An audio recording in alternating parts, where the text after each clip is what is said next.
Olá pessoal, vamos aqui mais a um vídeo do nosso estudo da Gênese, continuando aqui as predições do Evangelho. Estamos já na reta final do capítulo 17 e hoje vamos estudar o segundo advento do Cristo. Meu nome é Renato, eu sou estudante e trabalhador de casas espíritas. Nesse subtópico, Kardec vai tratar dessa tal segunda vinda do Cristo, segundo advento do Cristo, esse segundo acontecimento do Cristo. É o tópico 43 do capítulo 17. E nesse estudo, ele vai mostrar bem que muitas coisas que foram escritas no Evangelho dependeu de entendimento dos evangelistas, dependeu de interpretação e ficou também limitado pelo pouco entendimento das coisas que os próprios apóstolos tinham, porque os apóstolos não tinham de longe o conhecimento do Cristo. Eles eram limitados, como a gente vê nos próprios evangelhos. Então dependeu de interpretação deles. E Kardec vai tratar aqui como realmente um erro de interpretação. Por causa dessas coisas que o Evangelho segundo o Espiritismo seleciona dentro do Novo Testamento aquelas partes que realmente vêm contribuir para o nosso crescimento moral. No Evangelho segundo o Espiritismo não tem todo o Novo Testamento, não tem completo. Existem partes, sim, selecionadas que têm a ver com o nosso crescimento moral e que têm a ver com a realidade. E são partes comentadas pelos Espíritos. Então, inicialmente, a gente lê os trechos do Evangelho e depois vem o comentário de Kardec. Vamos lá, item 43. Disse então Jesus a seus discípulos: se algum quiser vir nas minhas pegadas, quer dizer, me seguir, renuncie a si mesmo, tome a sua cruz e siga-me. Porquanto aquele que quiser salvar a vida, a perderá. E aquele que perder a vida por amor a mim, a encontrará de novo. Como o próprio Jesus disse, naquela época ele não podia explicar abertamente as coisas. Ele deixava a mensagem. E aqui quando ele fala renuncie a si mesmo, renuncie ao ego, renuncie às coisas daqui, da vida encarnada, e carregue e tome a sua cruz, quer dizer, tome o seu plano reencarnatório, tome as suas provas e expiações. Quando ele diz, aquele que quiser salvar a vida do ego, a vida da terra, valorizar as coisas terrestres, perderá. Perderá como oportunidade de crescimento espiritual. Perderá como plano reencarnatório. Então, quem quiser salvar a vida do ego, da terra, dos prazeres da terra, dos valores da terra, pode perder, perderá essa oportunidade da vida espiritual, do crescimento, do salto evolutivo. De que serviria a um homem ganhar o mundo inteiro e perder a alma? É o mesmo sentido. Ganhar este mundo, ganhar o mundo inteiro, Ter poder, ter dinheiro, ter beleza, ter as coisas daqui. Mas se tiver a alma pequena, não tiver os verdadeiros valores que o Cristo ensinou, de amor, de caridade, de respeito, de indulgência, de perdão, que são os valores de lá. No meu entendimento, isso aqui não quer dizer que o dinheiro é errado, que a hierarquia é errada, não. Mas se não tiver também os valores morais, os valores da caridade do Cristo, do amor ao próximo, aí sim não vale de nada. São coisas muito passageiras, certo? Ou por que preço poderá o homem comprar sua alma depois de tê-la perdido? Porque o Filho do Homem há de vir na glória de seu Pai, com seus anjos, e então dará a cada um segundo as suas obras. Dar a cada um segundo as suas obras é que cada um vai ter, depois de desencarnar, cada um vai ter depois no mundo espiritual segundo o que construiu aqui, de termos morais. Digo-vos em verdade que alguns daqueles que aqui se encontram não sofrerão a morte, sem que tenham visto vir o Filho do Homem em seu reino. Tudo isso está em Mateus capítulo 16, 24 a 28. Então, levantando-se do meio da assembleia, o sumo sacerdote interrogou a Jesus desta forma: Nada respondes ao que estes depõem contra ti? Mas Jesus se conservava em silêncio e não respondeu. Interrogou de novo como sacerdote: És o Cristo, o Filho de Deus, para sempre bendito? Jesus respondeu: Eu o sou.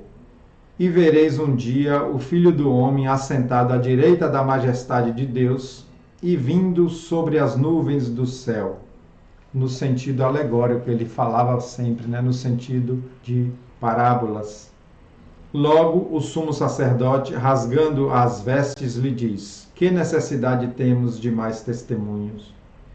Aqui está em Marcos 16, 60 a 63. Como eu comecei aqui dizendo que, às vezes, a interpretação do evangelista não está fidedigna com a mensagem. Por exemplo, o evangelista Marcos, ele escreveu conforme ensinaram a ele. Ele não testemunhou esses fatos. Eu digo isso não é desvalorizando o evangelho de Marcos, mas mostrando que ele teve mais dificuldade de compreender as coisas porque ele já ouviu de outros, geralmente de Paulo, que também não andou com Jesus e aprendeu perguntando, fazendo reuniões com Maria, a mãe dele, isso depois da morte do Cristo. Fazia reunião com Maria, fazia reunião com os apóstolos, principalmente com Pedro, com Tiago. Então Paulo se informou. Paulo foi aquele escolhido, no evento de caminho de Damasco para ser o divulgador do cristianismo. Então aqui foram as partes do Evangelho e a gente entra agora no comentário de Kardec. Jesus anuncia o seu segundo advento, mas não diz que voltará à terra em um corpo carnal, nem que personificará o Consolador. Apresenta-se como tendo a vir em espírito, na glória de seu Pai, a julgar o mérito e o demérito e dar a cada um segundo as suas obras, quando os tempos forem chegados. Então aqui Kardec já alerta que ele não falou que reencarnaria, que viria em corpo. Estas palavras, alguns há dos que aqui estão que não sofrerão a morte sem terem visto vir o Filho do Homem no seu reinado.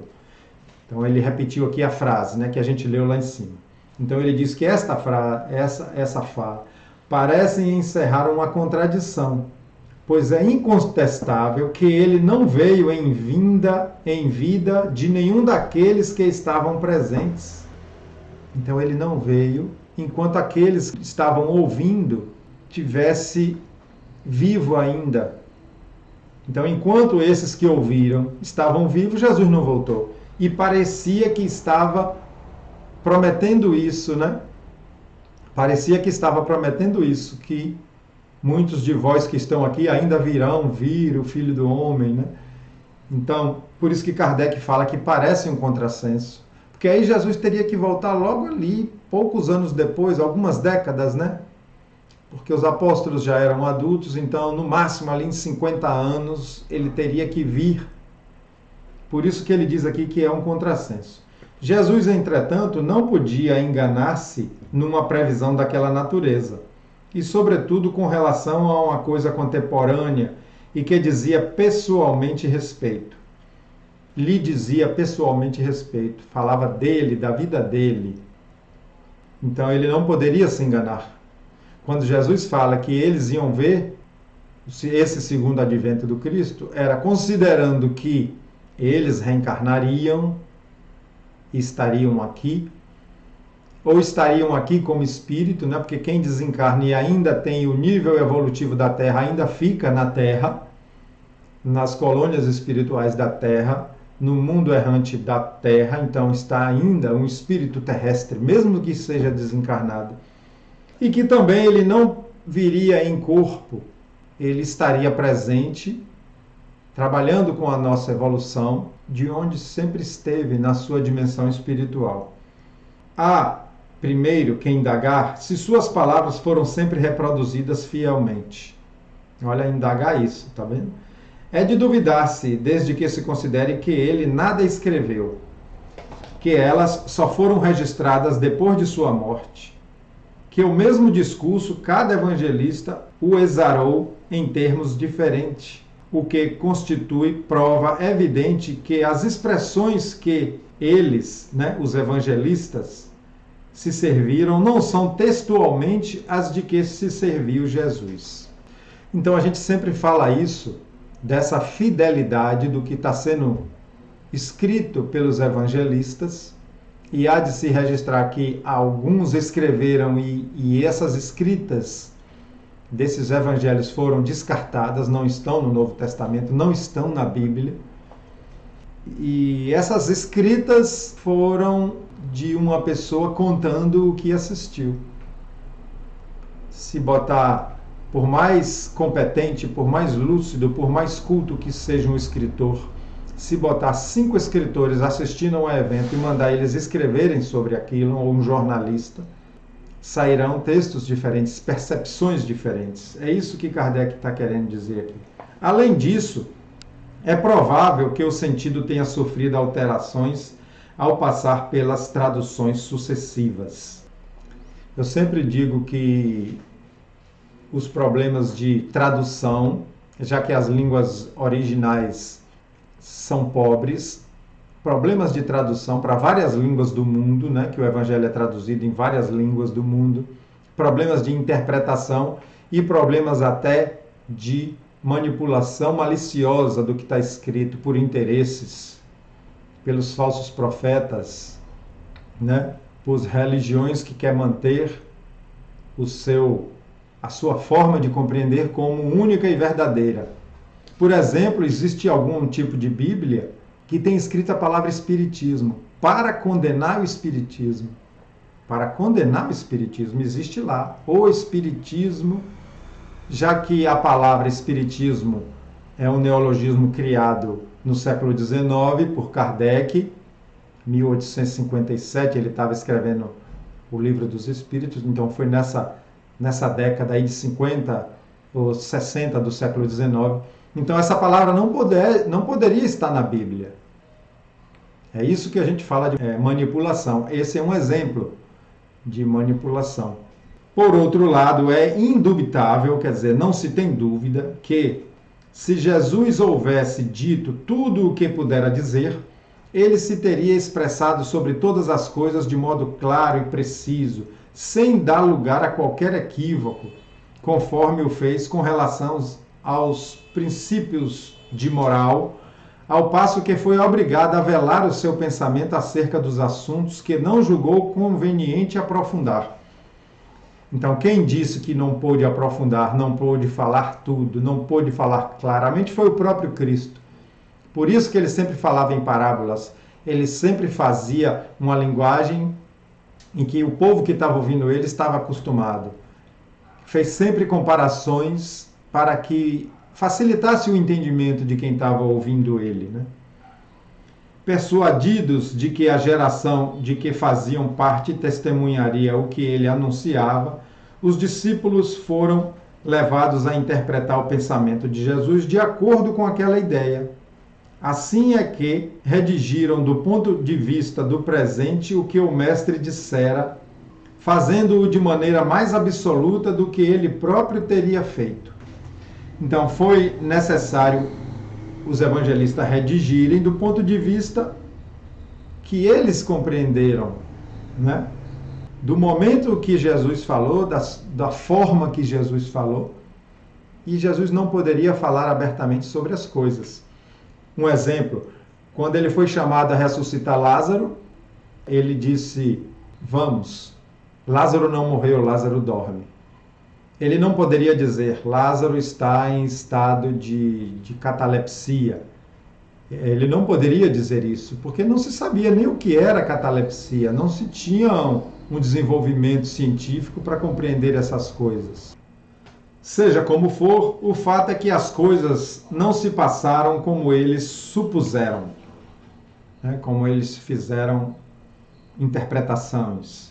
Aqui as pessoas podem pensar, principalmente quem não é espírita ou aqueles que têm má vontade com o espiritismo, pode dizer: mas por que o espiritismo se baseia em certas partes do Novo Testamento e outras não? O Novo Testamento é fidedigno ou não? Por que seleciona partes? E eu digo assim: o Novo Testamento é fidedigno ao que os evangelistas compreenderam, sim.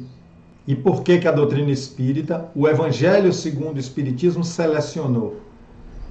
Primeiro, que os espíritos de luz, os espíritos que trabalharam na codificação da doutrina, os espíritos que vieram trazer essas novas revelações, eles têm um entendimento muito aprofundado das coisas. Eles já têm um grau de desenvolvimento moral e intelectual que entende as coisas com profundidade. E eles puderam selecionar, sim, aquilo que era mais real que o Cristo falou, e puderam também selecionar aquilo que ia nos favorecer no nosso desenvolvimento moral, do bem, da dignidade, da honestidade, do amor ao próximo. Então eles fizeram sim uma seleção. Só que isso para montar o Evangelho segundo o Espiritismo, para a gente estudar a moral do Cristo com mais precisão. Mas muitas outras partes vão para os outros livros. Por exemplo, esta está aqui na Gênese, Kardec comentando, Kardec falando sobre o entendimento. Então ela não foi descartada, ela está sendo considerada, mas está sendo avaliada aqui à luz da doutrina espírita, à luz do novo entendimento, do raciocínio, né? A grande e importante lei da reencarnação foi um dos pontos capitais que Jesus não pôde desenvolver, porque os homens do seu tempo não se achavam suficientemente preparados para as ideias dessa ordem e para as suas consequências. Contudo, assentou o princípio da referida lei, como o fez relativamente a tudo mais. Estudada e posta em evidência nos dias atuais pelo Espiritismo, a lei da reencarnação constitui a chave para o entendimento de muitas passagens do Evangelho que, sem ela, parecem verdadeiros contrassensos. Então, a reencarnação hoje é chave para se compreender muita coisa, para traduzir o que Jesus quis dizer. E quando Kardec e hoje nós espíritas colocamos uma interpretação mais racional do que lemos no Novo Testamento, ou até no Antigo Testamento também, a gente parte de coisas que não tem mais dúvidas. Por exemplo, o espírita não tem dúvida nenhuma que nós comunicamos com quem já foi. Não tem dúvida. A gente fala com os espíritos no centro espírita. A gente tem prova de que eles são pessoas que estiveram aqui por diversas maneiras, por diversos aspectos. Muitos até falam segredos familiares que quem está ali na reunião nem sabe o que é. E a família confirma forma de tratar um neto, forma de falar com um filho. Fatos que aconteceram que ninguém sabe, às vezes nem a família sabe, só um sabe.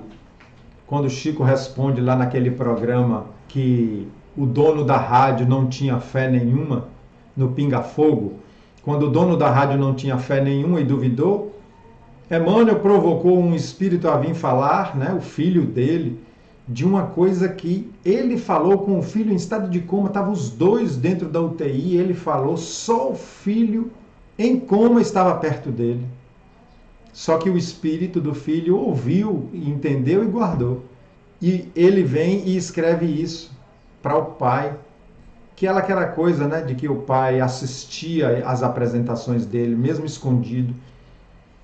E no fim perguntam a ele, que era ateu, que não acreditava em nada disso, e aí, o que é que você diz disso aí? Ele fez, eu não sei o que é que acontece, eu não sei o que é isso. Mas que essa carta é de meu filho, é. Então, voltando ao que eu estava dizendo, nós espíritas tem certos aspectos que nós não duvidamos, nós temos certeza.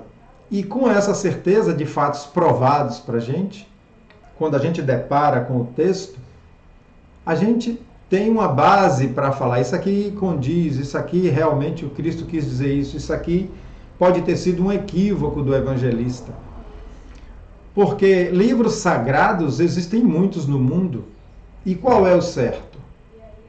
Cada um considera sagrado o livro de sua religião. E nós temos a Bíblia como um livro importante, um livro que traz os fatos, os acontecimentos, que traz a mensagem do Cristo, que traz a mensagem de Moisés, que traz toda uma história dos fatos espirituais que existe. Eu espero que vocês estejam compreendendo o que eu quero passar quando a doutrina espírita faz observações sobre o Evangelho. É porque a gente não tem o Evangelho, né, no Novo Testamento, muitas escritas, como claro para passar o que o Cristo realmente disse, o que o Cristo realmente fez. Um exemplo, quando fala de ressurreição, de ressuscitar Lázaro, de ressuscitar o menino doente e da própria ressurreição do Cristo, nós interpretamos que não ressuscitou ninguém, que essas pessoas, na verdade, não tinham morrido. É assim que a doutrina espírita compreende esses fatos. Eu citei Lázaro, Lázaro estava em catalepsia. Lázaro estava desacordado, né? E na catalepsia tem todos os sinais da morte. E os eventos que a gente estudou aqui, os milagres, né? Os milagres, a gente já está nas predições, mas a gente estudou os milagres do Evangelho, mostrando uma visão racional de cada fato, de cada evento. É por meio dessa lei, né, a lei da reencarnação que ele estava falando, que se encontra a explicação racional das palavras acima, admitidas que sejam como textuais. Uma vez que elas não podem ser explicadas às pessoas dos apóstolos naquela época, nem os apóstolos podiam entender, é evidente que se referem ao futuro reinado do Cristo, isto é, ao tempo em que a sua doutrina, a doutrina do amor, que a doutrina do Cristo é essa, qualquer religião que se diga cristã, qualquer pessoa que se diga cristão, cristã, tem que ter o amor como linha de vida, de aprendizado, de mudança. Sempre assim, o amor é a doutrina do Cristo. Acredite nele da forma que você quiser acreditar. Mas se você desviar do bem, do amor, e o amor traz respeito, gentileza, ajuda, servidão, indulgência, perdão, tudo num pacote. Se você não acredita que essas coisas são importantes, você não pode se dizer cristão. Na minha opinião, né? Dando uma opinião agora. Como é que uma pessoa é cristã e acredita que deve-se matar pessoas que não se comportem bem na sociedade, matar um ladrão, matar um criminoso? Ele pode até acreditar, ele pode até fazer, mas dizer que isso é compatível com a mensagem do Cristo? Não. Então a doutrina do Cristo é do amor. Eu vou ler essa frase de novo para ela pegar a sequência, né? Uma vez que elas não podem ser aplicadas às pessoas dos apóstolos, é evidente que se referem ao futuro reinado do Cristo, isto é, ao tempo em que a sua doutrina do amor, mais bem compreendida, for lei universal. Então, quando essa doutrina do amor do Cristo for lei universal, tiver comum entre todos, aí sim pode-se falar abertamente das coisas, pode-se falar explicitamente o que o Cristo quis dizer.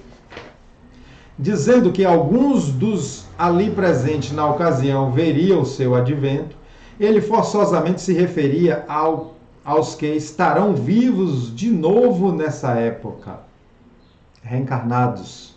Os judeus, porém, imaginavam que lhes seria dado ver tudo o que Jesus anunciava e tomavam ao pé da letra suas frases alegóricas.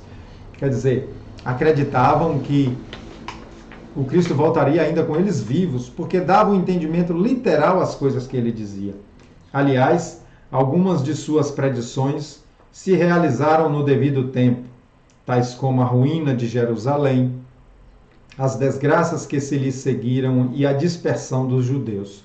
Então ele citou 3 predições do Cristo que aconteceram cada uma no seu tempo. Sua visão, porém, se projetava muito mais longe, de sorte que, quando falava do presente, sempre aludia ao futuro. Então, o Cristo fez predições, e essa do segundo advento do Cristo, da segunda vinda do Cristo, é uma predição que ele falou de forma figurada, mas que nós espíritas interpretamos que o Cristo não vai reencarnar em um corpo novamente nesse planeta. Nós acreditamos que o Cristo, quando eu falo que nós acreditamos, é porque interpretamos os ensinamentos dos espíritos. Então, ele volta, ele voltará, ele voltou, ele está sempre aqui em espírito, em amor, em cuidado, fazendo todo o trabalho para que a gente progrida, desde Moisés, desde os filósofos gregos, desde a vinda de Francisco de Assis, desde a vinda de Lutero. Todos que eu estou citando trabalharam para o nosso progresso, e muitos outros desde a vinda do Espiritismo, das revelações dos Espíritos organizadas por Kardec, e que continuam vindo esses espíritos mais iluminados para nos dar exemplo e para nos mostrar. Chico Xavier, Irmã Dulce, não precisa necessariamente serem pessoas espíritas, claro que não. Espíritos iluminados que vêm e deixam sua marca, como Gandhi, como Madre Teresa de Calcutá, como Eurípides Barçanufo e muitos outros que nos fizeram progredir, tá bom? Um grande abraço, vamos seguindo. Encerramos aqui, esse subtópico foi de um vídeo só, e na próxima a gente vai estudar já sinais precursores, sinais de coisas que o Cristo falou. Um grande abraço, que nosso Senhor Jesus, os Espíritos de luz estejam sempre nos abençoando e nos intuindo. Até o próximo vídeo.